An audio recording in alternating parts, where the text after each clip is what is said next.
Hello and welcome to Higher Ground Gaming. This is Eric. Tonight we're going to be doing our board games 40 to 31 of our top 100 board games as of April of 2023. We did this originally on ID Gesture's channel with Phoenix Knight and Lower Slower Board Gamer. Our number 40 is definitely a crossover with ID Gesture and possibly with Phoenix Knight. Maybe later on in his list, we'll see. But anyway, it's a game that is ranked pretty high onto the top 100. I think it's number 26, I want to say, in the 20s on Board Game Geek. It has a sequel, not really a sequel, but a rethemed kind of version of it with a little bit different mechanics, but some similar mechanics, which is ranked very high. I know ID Gesture and I prefer this game to that, at least so far in our exposure to the other game. But that game, without further ado, is my number 40, and that game is Terra Mystica. It's a pretty heavy game. It's ranked almost a 4 on Board Game Geek. It's 8.1 overall, 2012 release. Yeah, ranked number 26. Strategy number 22. It is a game where you play as a different faction. There's area control in it. There's going up tracks. There is, let's see what else there is in it here. It's an economic game, yeah, civilization game, fantasy, fantasy world, hex grid. So yeah, let me just show you that. And I have the original version. I do not have the big box version yet, which does include a solo mode.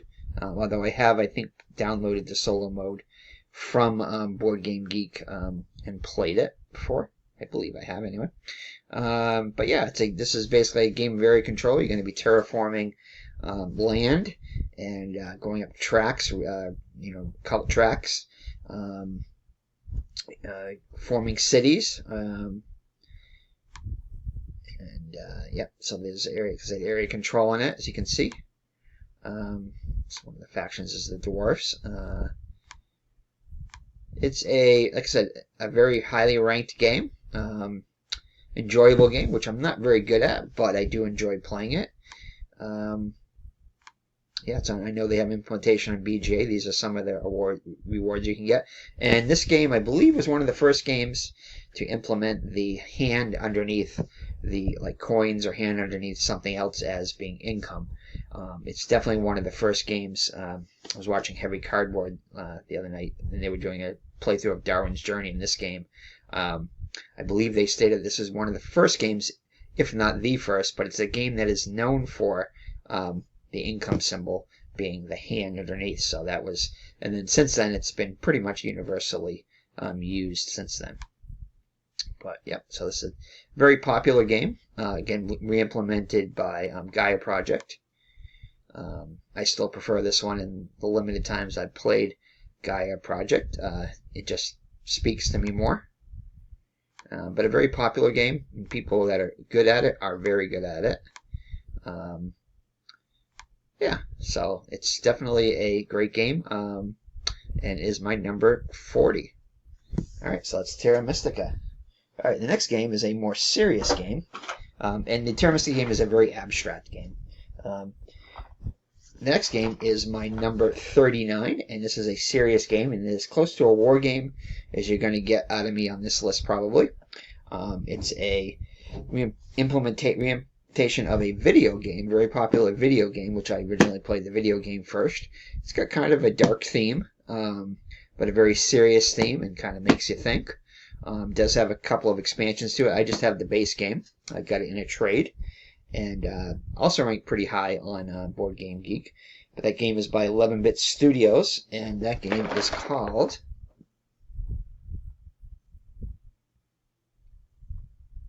This War of Mine, also rated really high, 7.8. So here it is right here, to show you that I have it. Not sure if I showed you Terra Mystica, so I will briefly just show you that again. Voila, that's the version I have of it. And again, I think both these games I got in trades fairly early on in my board gaming career. It's ranked 168 overall, which is lower than I thought it was. Thematically, though, it's ranked number 40, so it's ranked pretty high. It's a game in which you're going to be playing as, I think it's 3 characters you start with, which are going to be during a wartime period. You're going to be trying to build up a a shelter, a house, and going out and scavenging for goods. It's very there's a night phase to it too, which they have night raids, which are very tough. But you're going to be gathering resources, crafting items. It's all set up on this house board right here. It does have miniatures in it. Let's see here. Let's see if we can get, yeah, that's the box of it, box art there. This is, I think, the video game, actually, is what the video game looks like.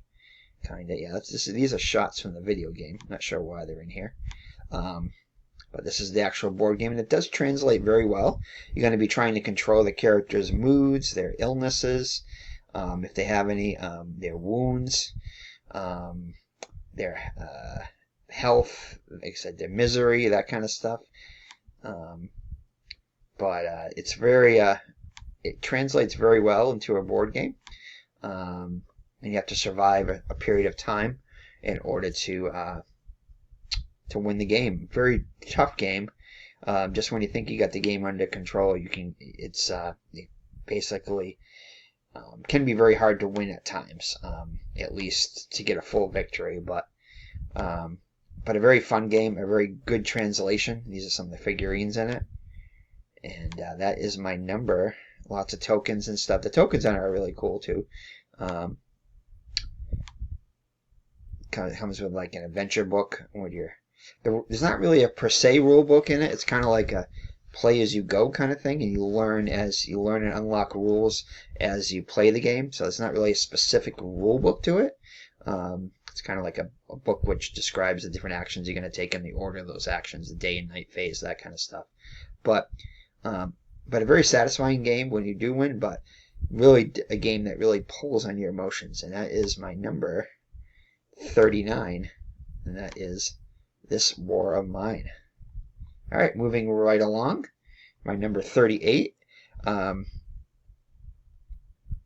see here, is one of two hospital games that is in this 30 to 41 range. This is the lighter of the two games. This is more of a press your luck hospital game. It's cooperative, in which you're going to be acting as surgeons trying to save patients coming in ambulances. It's got, like I said, a press your luck element too. It's got somewhat of an engine building game in it too, and that game is called Healthy Heart Hospital, and that is by Victory Point Games. They also did a game which I've been looking at that ID Gesture has, and he's played with the designer Herman, and that game is why is it slipping my mind now? Dawn of the Zeds. So this game right here, the component quality, original one is not that good. I hope it gets a reprint like Dawn of the Zeds did, because they did a fantastic job on it. But yeah, this is not a very component quality game. The game board and the is pretty generic and very thin, and the components are not the greatest, but it is a super satisfying game. So yeah, this is your game board right here, and this game board is not even really a board. I think it's like a thick piece of paper or something like that too, but it's very not even cardboard stock, I wouldn't even say. But the game is just so good that what you're going to be doing is you're going to be this is kind of a side view of it, but these are different wards that you're going to have patients in beds here, and you're going to have to send doctors to these different wards to treat them. The different wards themselves have different random effects to the boards, like doctors may get a +1 to healing a patient in this room or something like that, or they might get a negative result for something. But the patients come in the ambulance. Let's see if I can show you here. They come in the waiting room right here in the ambulance. Yeah, as cubes, which you draw out of a bag, and the ambulance will tell you how many cubes you need to draw out of the bag. And there's different colored cubes, and the different colored cubes represent different types of patients, like like the influenza or the flu victims will come in yellow, psychiatric will come in gray, cardiac will come in red, I think, and so forth. And they'll come in as cubes, and when they reach a certain amount of cubes, like if they reach 5 cubes or more in here, then you lose the patient, unless you have an emergency room built in which they can go in temporarily. But once they hit a condition level of 3 here, then you can transfer them to the wards here, and then they become little beds of the patients, 2 levels, 1, 2, 3, and 4. And then you'll have to assign different doctors. Each doctor in each round gets 2 turns, and they'll get to treat the patients in here. You also have to do rounds before you even treat the patients, and the conditions can worsen for the patients during the rounds before you even get a chance to treat them. You can build different rooms to treat the patients into. There are prestige and money, so your hospital has to gain prestige and money. If ever it gets to 0 in prestige, you lose the game. There's different training you can do for your doctors to give them extra skills. But yeah, you have a hospital administrator too who can also perform certain tasks in here. But it's a very fun game. It doesn't take itself seriously. There's like when a patient dies, then you lose prestige, and you have little gravestones. And if you get a certain amount of gravestones up here, then you lose the game also. And it's got the doctor's name, or like Dr. Lucky is the mortician. I can't think of the other names, but there's some based upon hospital TV shows. Like one guy's a really good-looking guy, and I can't remember his name, but he's kind of like he's more into like romance than anything else. And then there's just different names and different backstories for the doctors that are pretty funny. But it's definitely, like I said, a press your luck game. You're going to be pulling cubes out of a bag, and at any time you can look and see what's inside the bag to see what your chances are of healing the patient. Or if you draw black cubes make the patient worse. And if you draw a cube of that patient's color while you're treating them, then that patient gets better. So you could all of a sudden be treating a patient and he gets better, but then all of a sudden draw 2 black cubes in a row, and then that patient will deteriorate and sometimes even die there. So a lot of press your luck element, but a really fun game though.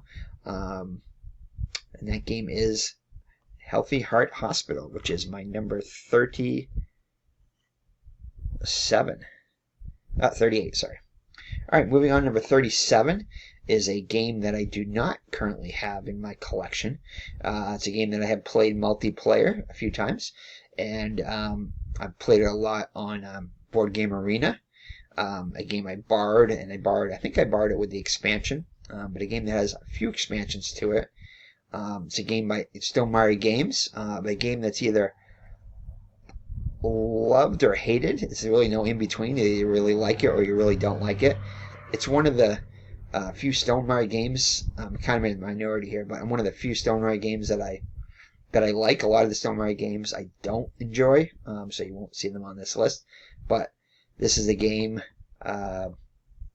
called Tapestry, and this is a game that's rated at 7.4, 260 overall. So strategy 199. So our game does have a solo mode. It has a very good solo mode in it with a nice Automa system in it.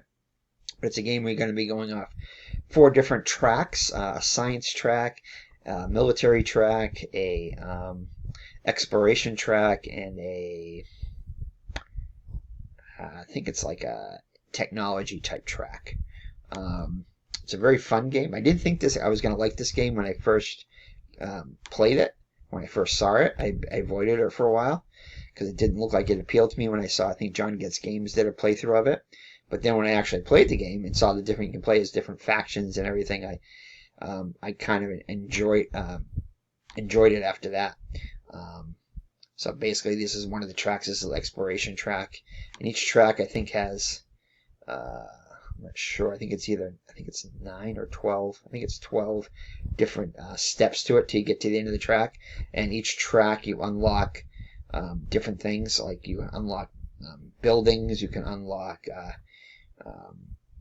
stuff off of your player board in which you can unlock income, you can unlock farms, different things like that, in which you can get different other resources. And you need, in order to move up on the tracks, you need to spend different types of resources, as you can see up here. This requires you to spend a money bag in any one type of any resource. The first track you go up in, the first 3 spaces, you can spend any resource, but then it gets more specific to the track as you go on and harder to go up each track. It's got an area control in the middle of it, which is pretty interesting. Let's see if I can show you. This is your actual player board here, in which you choose a terrain type and a faction at the beginning of the game. And this track, you can get different bonuses from filling in the different quadrants here. Well, not really quadrants because there's 9 of them. But when you fill in one of these squares right here, you can unlock extra resources and different bonuses. When you fill either horizontal or vertical rows here, you get to unlock different things too. But yeah, it looks really cool when you start to fill in. These I think are these are painted. I think these might be how they came. Yeah, they're not painted. I think that's how they came originally. But very, very high production value, which is one of the things I like in the game. These are tapestry cards and technology cards you can get and acquire to unlock different. These are the different factions right here, which gives you a different ability, asymmetric ability. Yeah. Some more of them right here. Yeah, this is your player board right here, in which you're going to be going through different phases and rounds and playing a different tapestry card after the round is over. These are the 4 tracks in which you unlock your resources, more and more resources. Technology have different levels in it, which you're going to level up your technology at the end of each round. There's other ways to unlock them too, but all these different resources, right? Different little buildings you get to put on your player board, and like I said, you unlock either victory points or extra resources or just different other things. But yeah, for me, it's a very satisfying game. The scores are really high in the game, like probably over 200. I think is a victory point range, which you're going to shoot for over 200 points. Again, these are different tapestry cards, which give you special abilities. So I can show you the more tapestry cards. And these are the tapestry cards that have played over 4 rounds here. I think it's 4 rounds in the game, if I'm not mistaken. These are the, I think the solo. This is the area control in the middle. This is more of the exploration track here. These are the different tiles you place in the middle to explore and to conquer different areas. You're trying to get to the middle of the map and try to conquer the center. Yeah, this is like different tiles that were placed here, and you're going to place your own little towers or whatever on these, and these are different bonus resources you can get. You're going to roll 2 die, either with bonus resources or victory points on them. You get to choose which effect you want to take when you're doing them. These are space tiles, which you get towards the end of the exploration track, which give you extra bonuses on them. These are all different technology cards, but yeah, and these are different technology cards which are raised up to unlock. You can unlock buildings, and there's certain conditions too to unlock these too. Like other players may have to reach a certain level on a track in order for you on your left or on your right in order to go up these things. The circular benefit is the one you get in the middle here, and then once you get to the square one up here, then you unlock the big benefit here, like either a building or how far you are on a certain track. You get victory points for it. But I think it's a very fun game. Let's see. I want to see if they have any science track. Yeah, those are the different icons. Iconography is fairly easy to figure out. That's a science die, which you can roll at certain points, and it allows you to go up on a different track, but you not get the benefit for it. But it allows you to go up on, like I said, this is the military track, I think, and that's a different player board there. But yeah, I thought they would have some cards which showed the AI bot cards, but they probably don't. But yeah, these are really, really cool buildings and everything in it.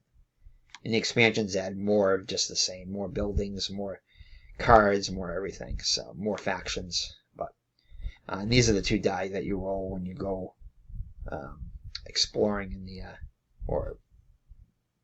exploring or advancing in the center of the map in that ocean area there.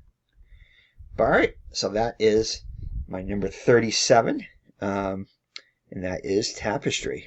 All right, so moving on to a classic work replacement game. The first game tonight from Uwe Rosenberg. It's the game that basically got him on the map. It's a game where you have to feed your people. It's a farming game, which doesn't really tell you much about Uwe Rosenberg because all his games like that. And that game is Agricola. Yes, this game is ranked higher for me than Caverna. I didn't think it was going to be originally because, well, I did and I didn't.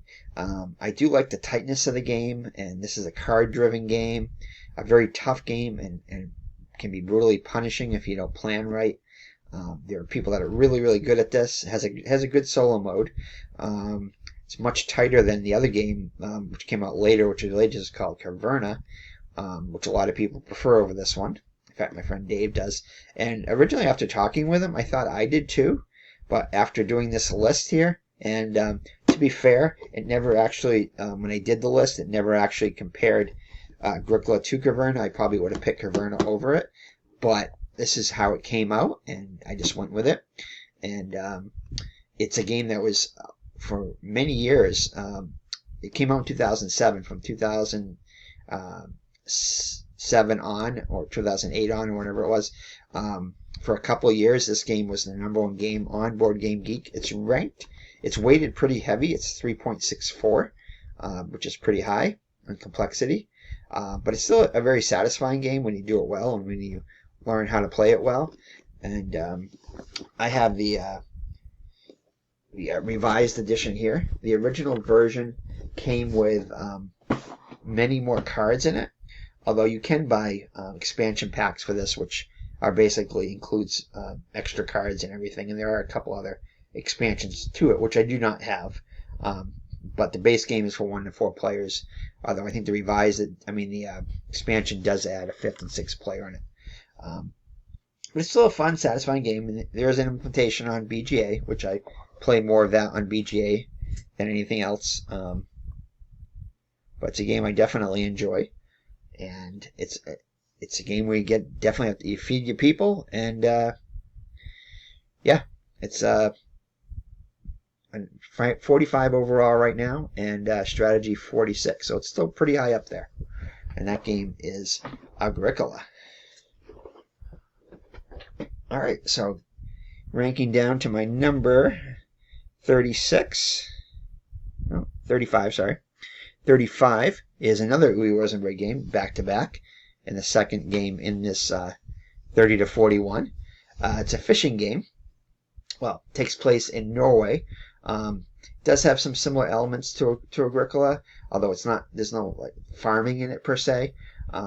It's a worker placement game, but it's a game that I enjoy, and like I said, I think I rank it a little higher than Agricola, and that game is Newsford, which is 7.7, 336 overall, and a strategy 203. It has a great solo mode in it, a solo mode that is in Feast for Odin, basically where you play your actions on different worker placement spots for your in round 1, and then in round 2 you block yourself, so you can't take the same actions in round 2 as you do in round 1. But it works really well. Definitely not as heavy as some of his other games, only a 2.84, but it is a fun game, and you use your 3 workers to clear trees, build a harbor, and fish in northern Norway. But it's got a lot of cards in this game. There's different decks you can play with, so the game is constantly changing, and depending upon what buildings come out, your game can be different. So when you get the game, when you see the buildings that come out, you definitely want to So you have a player board here, and you got this forest on it, and you're gonna have to clear forest and get lumber and everything. You hire elders to help you out and give you different bonuses. There's, like I said, buildings you can build on your player board here. But it's a very satisfying game.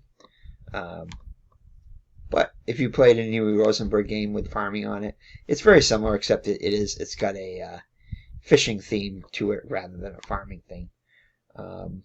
Component quality is okay. There's basically only a couple of resources in the game. There's just fish, and which you're going to have to send out your ships and build boats in order to catch more fish. In order to your elders get paid in fish, you have to pay your different you get shares in your company, which you can sell to the market for gold. So there's fish, there's gold, and there's wood in the game, and those are basically the three main resources in the game. So it plays pretty smoothly. Yeah, so these are the different elders. Like I said, the elder each round you have to, when you go fishing, you have to put a fish on your elder. You have to this is like your board right here, which has fish and wood and gold on it, and that's what you're going to use to pay buildings. These are shares that you can, like I said, sell in the market or buy other players' shares. Winning scores are like around 30. 30 is a good score in it. Early low 30s.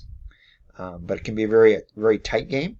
But it's a very satisfying game. And these are the building cards are pretty basic. They pretty much just say what they do on them. There's no really iconography or pictures on them. These are the different boats you can get right here. But yeah, it's a fun game, satisfying game. These are the elders right here you can hire. Harbor Master, the Sailor, the Forest Manager. These are the worker placement spots right here. Not that many, but enough to, like I said, it can be very tight in a 3 and 4 player game. These are the different boats you can buy and everything. But that is my number 35, and that is Newsford. All right, moving right along.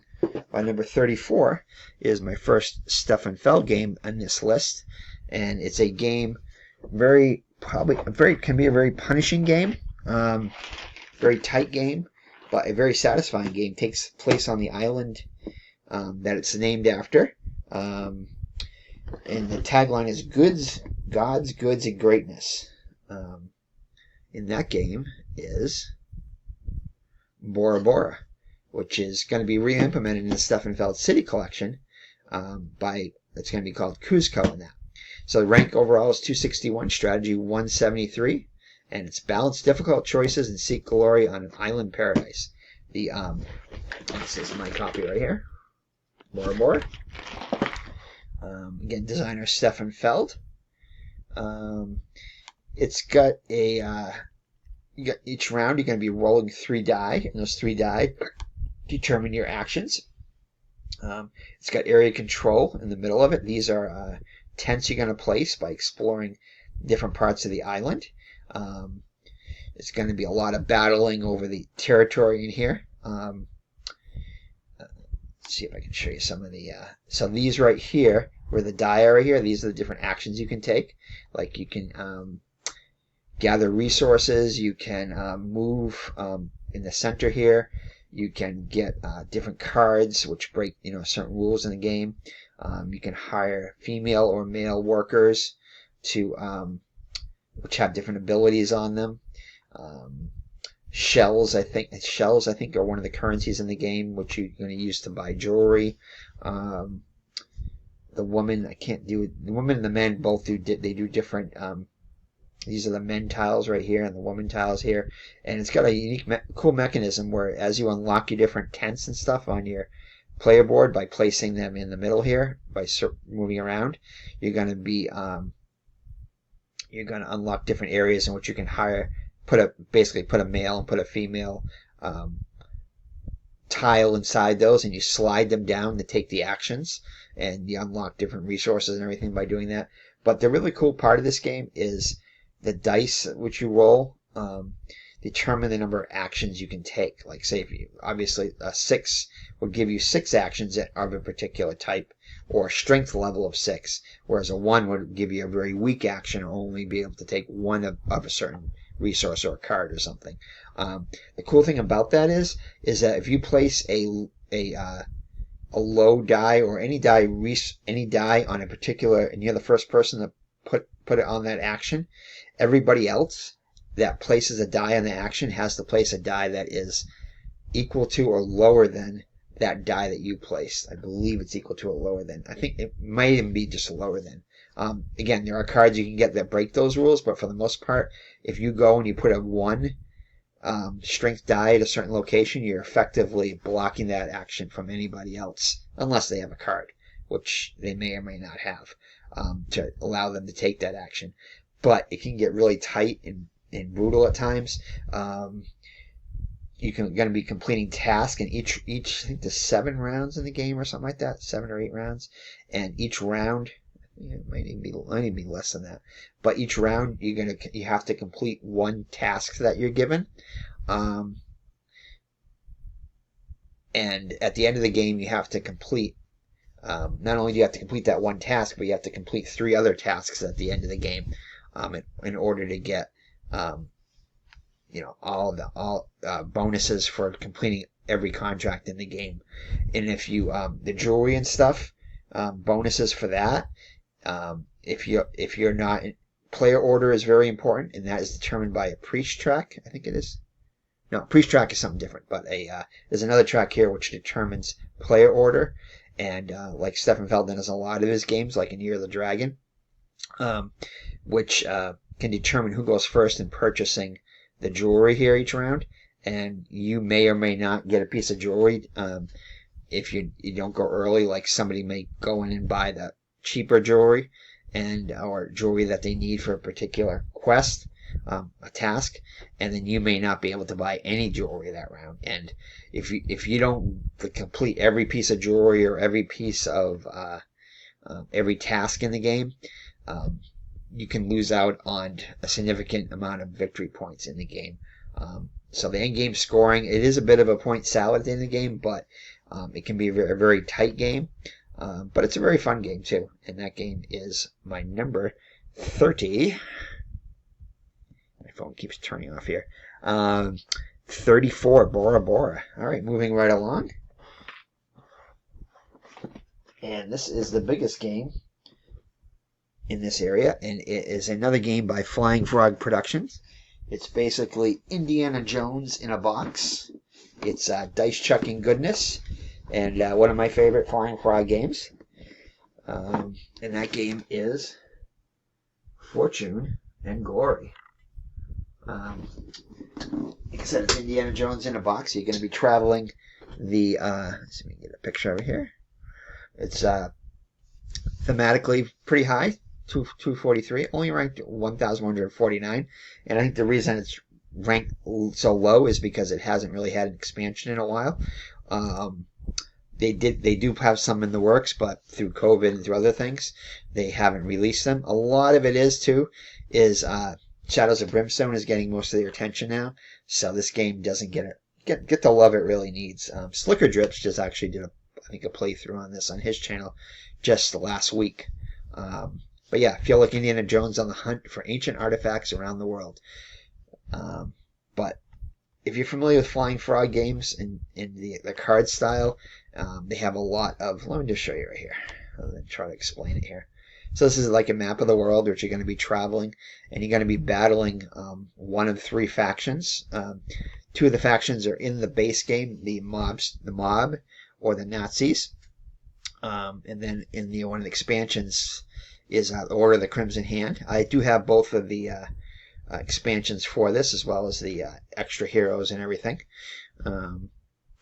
But it's this game looks like they're battling let's say the Nazis. Yeah, there's green. The Nazis are green here.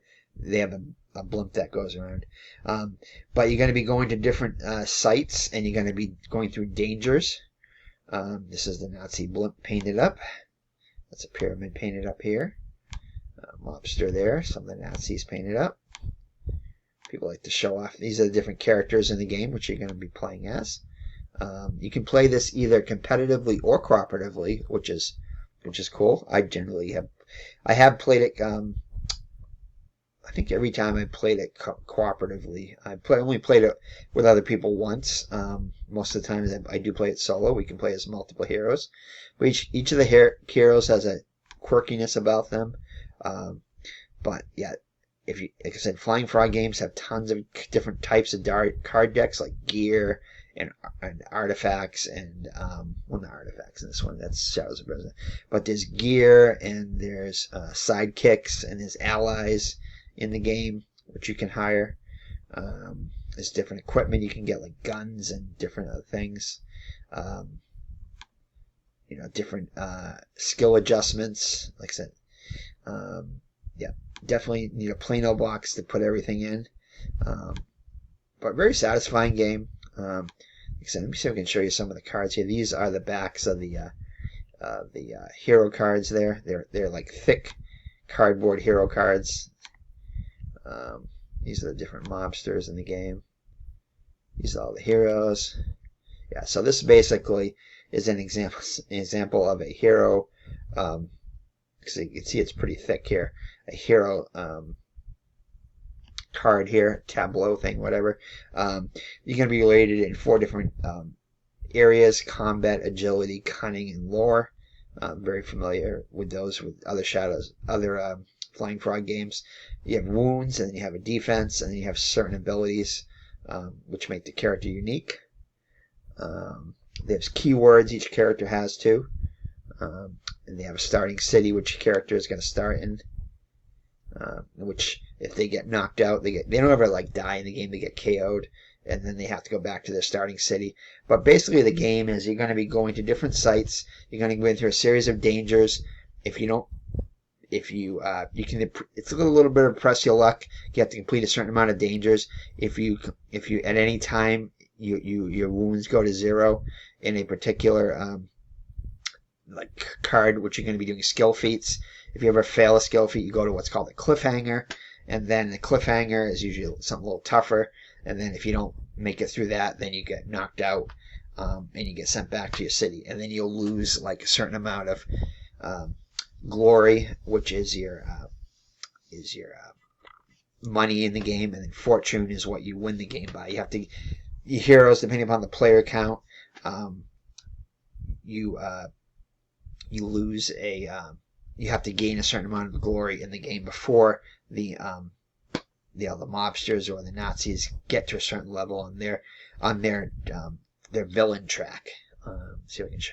Villain track is kind of like other Shadows of Brimstone games, like the Darkness track is in Shadows of Brimstone, or the Daylight track is in Last Night on Earth, that kind of a thing. So if you're familiar with those games, it's very similar in this game. Let's see if I can show you more painted figures. The figures are really nice too in the game. Yeah, those are the different characters there with their respective minis, which is what mine look like. They don't really show any of the cards in here. The cards are basically they hire actors in order to make the cards, to put them in certain poses and dress them up and everything. And that's a lot of people don't like that. I think it's like kind of like a B movie thing, so I enjoy that in the game. And that's the reason, I guess, why a lot of they haven't come out with expansions recently too, is because through COVID they weren't able to get the actors together to take pictures of them, and then I guess other games, like Shadows of Brimstone, got pushed to the forefront, and then this game is kind of left behind a little bit, which is unfortunate. So this is your fortune in the game, and then your glory is the blue right here. Don't know why they chose blue for glory, but that's okay. Yeah, the different villains in the game. This is off of BGG. This is kind of like a villain. So you have a hero phase, like Shadows of Brimstone. like Flying Frog games have. There's a hero phase and there's a villain phase. The hero phase takes place first, and then there's a villain phase, in which you're going to draw fill an event card, and then depending upon what faction you're playing as, they get certain bonuses based on their hideouts or based on their areas that they control, or how many soldiers they have on the board, that kind of a thing. Another hard part about the game too is that while you're battling to try to get different artifacts and everything, the villains are there too, trying to get the best artifacts. And if there's a villain on an artifact and you send a hero to try to get that artifact before they do, you'll get like a free pass the first time where you can go through a danger, but then the second time you have to try to sneak past the villain. And if you can't sneak past the villain, you have to engage in a fight with them. But just lots of good stuff. And again, if you like, and these are the different types of cards in the game. City cards. Every time you visit a city, which you have to visit a city to turn in artifacts, you'll get a chance to buy gear, allies, and then different common items you can get to. And then this is kind of the different decks for the enemies right here. But yeah, this is the example of one of the cards here too. Like I said, different heroes in the game are on the cards too. They don't really show much with the actual cards, which I thought they would. The cards are excellent quality, thick stock and everything. Yeah, Dr. Zukov, he's one of the Russian scientist guy. He's kind of fun to play as. Boy, somebody did. Yeah, there, it's okay, I guess. Probably a better job than I would do with the painting. But definitely a very fun game. And that is my number 33, and that is Fortune and Glory, the Cliffhanger game, which is the official title. All right, moving on to another Stefan Feld game, my number 32 game. This is a game with a Mancala mechanism in it, which I haven't seen in other games, which I think is a shame because it's a very fun mechanism. But it's kind of a series of mini games in which you're going to be playing as an emperor of Rome. And this game used to be, it's pretty high up a lot of people's favorite Stefan Feld game, at least until the new game Marrakesh just came out, which I haven't opened yet, part of the City Collection. But that game is Trajan. And you can see it's rated pretty high, 7.8, 111 overall, strategy ranking 88. Does not have a dedicated solo mode, but it definitely has a, I think it has one on, yeah, it does have one because I played it on BGG. You can get a solo mode off of it, so I have been able to play it solo, and it plays pretty well solo. But this is a game I wish they would put in the City Collection, but it's actually not the name of a city, so maybe that's why they haven't done it yet. All right, hold on here. Give me 1 second. I forgot my... There we go. All right, I had to plug it back in. Sorry, I forgot I was on battery power. But yeah, it's a series of mini games in which you're going to be basically. Well, let me just show you them. The Mancala mechanism is the central part of the game. This is your Mancala mechanism here. So in the beginning of the game, you're going to be putting out these different cylinders here of different colors. There's 2 of each. And then what you're going to be doing is just, if you know Mancala, is you're going to be picking up all the cylinders in one bowl here, and then going clockwise around. Like if you picked up this orange and white one, you would put one in this bowl clockwise, first one in that bowl, and then one in this bowl, and then you'd be taking these different actions around here. So you have like a sailing action, you have a forum action, you have a military action, you have a senate action, you have what's called a Trajan action, and then you have a building action. And depending upon what bowl you land in, that's the action you'll take. Now there's different tiles that you're going to be collecting. They're called Trajan tiles, and they have different color combinations in the game. And if you land in whatever action you take, like say you picked up the orange and the white here, and you put them, actually you can't get to that point from here, but say if you did the yellow and the orange here, and you picked them up and you ended up here, take a building action, and then if you have at least one pink and one white in this bowl here, you'll get to get the bonuses off here. Like this one gives you victory points and a bonus action tile here. So there's different types, there's different categories of Trajan tiles you can get. This Trajan, the arch right here, determines where the next Trajan tile you get goes. These are just different workers. Now these workers right here can also be considered builders, or they can be considered troops, army troops, depending upon where you put them. So anyway, so this is the building area of the game, and this is kind of like a game where you're going to be collecting these different building tiles, and if you collect a certain amount of them at the end of the game, you get points for set collection there. This is a Senate track up top here, and the Senate track, these are like votes in the Senate, and each this I think 3 rounds. Is it 3 rounds or 4 rounds? I think it's 4 rounds in the game. Whoever's the highest on this track is gonna be 2 end game scoring tiles at the end. Each round there's a new set that get put up, and the person that's furthest along the track is going to get to pick the bonus that they want, and then the second person who is on this track is going to pick will get the other bonus by default, but they'll get it like at half value. So they won't. It might be to collect different shipping cards. It could be amount of workers, in the army, in the army zone, that military zone, that kind of thing. This is a victory point track around the outside like usual. These tracks right here are like time tracks, so depending upon how many cubes you take out of or how many cylinders you use each turn out of your Mancala, because the different bowls are going to have different amounts of cylinders in them.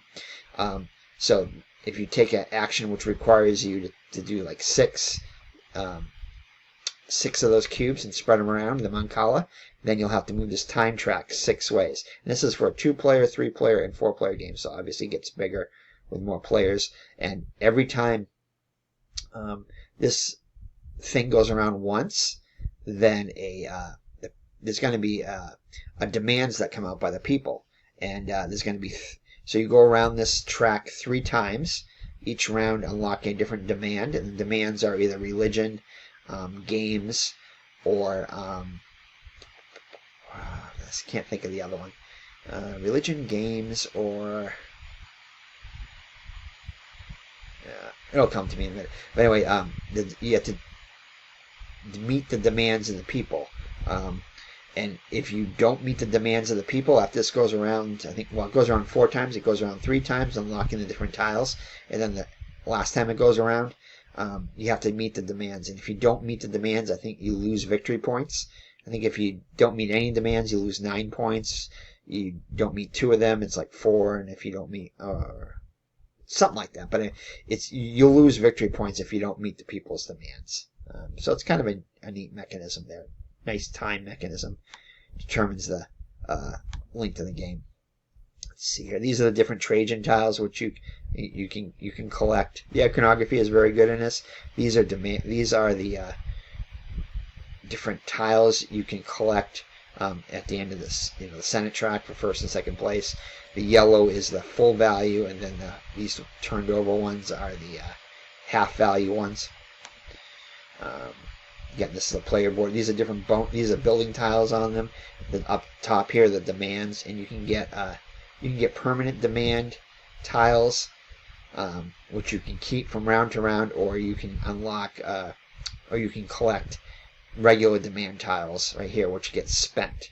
These are wild bonus tiles and all the different categories.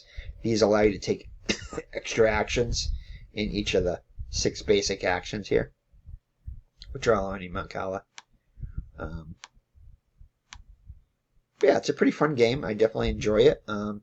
It definitely is begging for a reprint. It's just it did come out with a reprint of it, I think, a couple years ago, but it wasn't. It was basically just they changed the cover from, I think, white to blue to white. They didn't really change any of the components or anything inside the game. They just did a reprint on it. So yeah, but it's still a fun game. It's still one of my favorite Stefan Feld games. Yeah, there's a good picture of it right there. The shipping areas, which you're going to collect good cards, and then you can turn them in for points. This is the armed military area, which you're going to send soldiers out and to collect the tiles, and then each area is worth a certain amount. If you can send your your commander into the different areas, you'll score points for the different territories you conquer. This right here is where you can get extra tiles like demand tiles and boat tiles and good tiles and just different other things you can get in here. Yeah, so this kind of gives you a good overview. These are the two tiles that come out each round. But definitely a fun game. And my number 32, and that is Trajan by Stefan Feld. All right, so this is my number 31. This is the heaviest game on my list. It's the second of two hospital games. It's a game that I originally owned. It's by a French designer named Alvin Viard. I originally owned his first version of the game, and then they did a deluxeified version and came out with extra extensions, they call them. And that game is, I've sponsored it on Kickstarter, and I have not opened up the deluxe version of it yet, although I played the original version I had and traded it away because I knew this was coming and on Kickstarter. And that game is Clinic Deluxe Edition. So 2019 right here. Again by Alvin Viard, a French designer. It's part of his Town Center series of games, which they all are thematically related. Tramways is the other game that's on my list too, the train game, which is also by Alvin Viard. This version came on Kickstarter with when they did extensions of a campaign book, which allows you to you can play solo or you can play multiplayer. Different events you can go through and everything. It allows you to play over a series of campaigns. It does have a let me show you that. I'll show you the board, and that would give you a better idea. But let me show you the original version right here. So this is the original version right here, which I had. This is the version I had here. Not ranked very high, but I always liked it. But this version, they got Ian O'Toole, which is a renowned board game artist, to do this, and that really just knocked this game out of the park for me. As you can see, it's a very highly weighted game, 4.03. Just show you here. So let's get the sleeve that's around the Clinic version. Next, the extension. So this is your main board here, which you're going to be hiring doctors and nurses. This game is more serious than the other game, Healthy Heart Hospital. Very more serious game, and you're going to be hiring doctors, assistants, nurses, and building buildings. This right here is an example of a player board right here. So the different colored cubes are the different colored patients. These black areas right here, these are cars, which you have to provide parking for every patient, doctor, nurse, administrator, whatever. They all come with cars, so that's something you have to do. And this is like a level 1 of the hospital, and then you have to build, kind of like if you ever played 3D tic-tac-toe. This is level 2 right here, and then there's also level 3 you can get for it, I think. But you have, in order to build buildings on top on a second level, you have to have a building underneath it, kind of like, basic architectural skills. And this game operates on what's called a time mechanism. So you have to minimize your time because those are worth negative victory points. You have to have doctors and nurses of certain levels. You have to provide doctors with training. You can build parks and everything to increase your patient's satisfaction. Each round you're going to get income, but you have to pay your doctor's salary. You pay for your room's upkeep, that different thing. So it's a very puzzly game, a very involved game, very thinky game, but a very satisfying game too. These are the different rooms that come out depending upon the player counts and everything. Yeah, these are one of the expansions here. This is the I think the baby expansion, which the mothers and babies are in it. The Dr. Meeples, originally in the original game they were just cubes, but now they're actually look like little meeples.